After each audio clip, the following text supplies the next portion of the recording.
में सबसे पहले बात करेंगे पाकिस्तान की। पाकिस्तान की सेना अपने नागरिकों पर लगातार गोले बरसा रही है। पाक सेना का कुर्रम में बड़ा सैन्य अभियान देखा गया है। इलाके में बंकरों को नष्ट किया जा रहा है। जो इलाके में बनाए गए बंकर हैं उन्हें नष्ट किया जा रहा है। सैनिक भारी हथियारों के साथ कुर्रम में पहुंच चुके हैं। कुर्रम जिले के 4 गांवों में सैन्य अभियान चलाया गया है। बगान, नांदोरी, चापरी पड़ाव में एक्शन देखा जा रहा है। पाक सेना का कुर्रम में शिया सुन्नी गुटों के बीच में भारी हिंसा देखी गई थी। उसके बाद ये बड़ा एक्शन अब लिया जा रहा है और आप देख सकते हैं यहाँ पर जो माहौल है वो पूरी तरीके से गंभीर बना हुआ है। कुर्रम में शिया सुन्नी में भारी हिंसा हुई और सुन्नी मुस्लिमों ने 45 शियाओं को मारा। ये घटना 21 नवंबर 2024 को बगान कस्बे में हुई थी। शिया सुन्नी लड़ाई में करीब 140 लोग मारे गए। सुलह की तमाम कोशिशों के बाद भी सैन्य एक्शन उपद्रवियों को देखते ही गोली मारने के आदेश दिए गए हैं। तो देखिए, उपद्रवियों को देखते ही के साथ गोली मारने के आदेश दिए गए हैं। जब ये आदेश दिए जाते हैं तो उसके बाद इलाके में वैसे ही डर का माहौल हो जाता है। लेकिन फिलहाल जिस तरीके से उपद्रव वहां पर हुआ, 45 शियाओं को मार दिया गया। सुन्नी मुस्लिमों ने इन शियाओं को मारा है।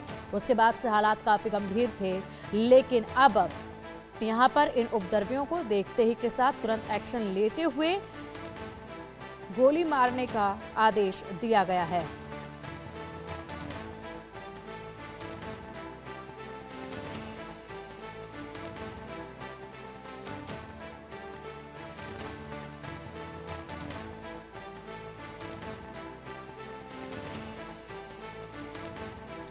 तो देखिए, यहाँ पर जो बंकर बनाए गए थे उन बंकरों को भी नष्ट किया जा रहा है। इसी के साथ साथ पाकिस्तानी सेना ने तोपों का भी इस्तेमाल यहाँ पर किया है। और साथ ही साथ बता दें कि खैबर पख्तूनख्वा में कुर्रम में सेना अब उतार दी गई है। पाक सेना नागरिकों पर लगातार गोले बरसा रही है।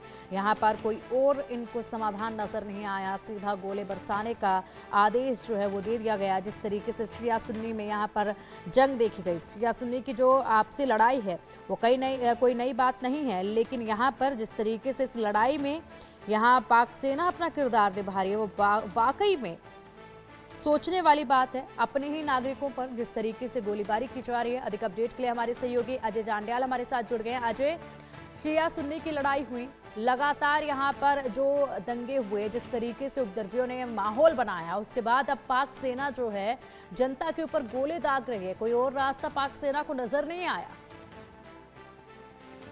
देखिए, बिल्कुल जिस तरीके से लगातार पाकिस्तान में हालात जो है बिगड़े हुए थे, जिस तरीके से पाकिस्तान में जो है शिया सुन्नी का खासतौर पे खैबर पख्तूनख्वा की बात करें, वहां पर वो कॉन्फ्लिक्ट चल रहा था। उस कॉन्फ्लिक्ट में आप सरकार, पुलिस, सेना जब जो है वो कामयाब नहीं हो पाई है उसे हैंडल करने में, तो वहां पर जो है वो गोलीबारी की गई है और आम लोगों को निशाना बनाया जा रहा है। जिस चीज के चलते इस वक्त काफी जो है हाहाकार वहां पे मचा हुआ है। कब तक ये चलेगा ये कहना मुश्किल है, मगर जिस तरीके से टीटीपी के नाम पर, जिस तरीके से बीएलए के नाम पर जो है वो पाकिस्तानी सेना इस वक्त आम लोगों पे अत्याचार कर रही है, वो अपने आप में बताता है कि कितना मुश्किल समय उन लोगों के लिए जो है वो चल रहा है जो लोग उस इलाके में रहते हैं। लगातार बलूचिस्तान के लोगों को टारगेट करना, लगातार खैबर पख्तूनख्वा, वजीरिस्तान के लोगों को टारगेट करने का सिलसिला जो चला है वो काफी चिंताजनक इस वक्त जो है वो बना हुआ है उनके लिए। बिल्कुल, इसी के साथ अगर बात की जाए तो अभी 140 लोग मारे जाने की खबर है, लेकिन हालांकि नुकसान जो है वो लगातार जब से ये लड़ाई, ये युद्ध शुरू हुआ है अजय, तब से काफी नुकसान हो चुका है। अगर आकलन किया जाए कितना नुकसान अभी जान की हानि का हो चुका है?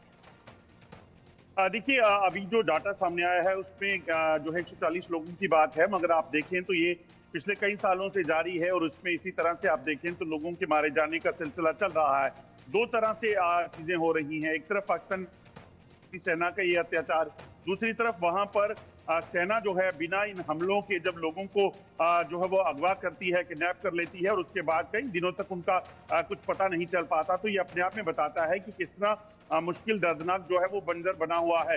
जिस तरीके से लगातार वहाँ हालात हैं, लोग काफी चिंतित हैं कि कब तक जो है उनको इस चीज का सोल्यूशन मिल पाएगा, क्योंकि इसके चलते जो है वो लोग अब घरों में नहीं रह पा रहे हैं। वहां पर महिलाओं के साथ बलात्कार होना, युवा जो अगर आवाज उठाता है तो उसको किडनैप कर उस पर अत्याचार होना, ये बड़ा आम सी बात हो गई है। यही वजह है कि खैबर पख्तूनख्वा में और बलूचिस्तान में लोगों ने जो है वो फौज के खिलाफ हथियार उठाए, वहां पर एक अलग अल्टरनेट आर्मी जो है वो तैयार कर ली। उसके पीछे की वजह जो है वो यही है, क्योंकि सरकारें जब लोगों को नहीं सुनेंगी और उन पर अत्याचार करेंगी तो ऐसा होता है। बिल्कुल। क्या इसके अलावा कोई और पाकिस्तान की जो सेना उतार दी गई है, क्या इसके अलावा पाकिस्तान की सरकार कोई दूसरे विकल्प पर भी विचार कर रही है क्या? अजय, क्या कोई ऐसा इनपुट भी सामने आ रहा है क्या? क्योंकि अभी तो फिलहाल जो यहाँ पर नुकसान किया जा रहा है, जिस तरीके से लोगों के अंदर डर का माहौल पैदा किया जा रहा है, वो कोई परमानेंट समाधान नहीं है इस चीज को लेकर।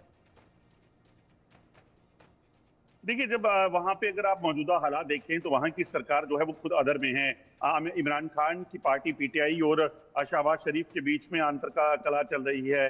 फौज के बीच में अंतर कला है। कई अफसरों को जो है उनको या तो सस्पेंड कर दिया गया है, डिसमिस कर दिया गया है, या फिर उन पर कार्रवाइयां करने की तैयारी कर ली गई है। तो ये जो कॉन्फ्लिक्ट है इस वक्त with in the government, with in the parties, with in the फौज जो है, ये पाकिस्तान में काफी हालात आगे से पहले से खराब कर चुका है। ऐसे में आम लोगों को क्या तवक्को वहां से हो सकती है? ऐसे में बड़े कम चांसेस हैं कि लोगों की सुनवाई जो है इसमें कुछ हो सकती है। यही वजह है कि लोग चिंतित हैं कि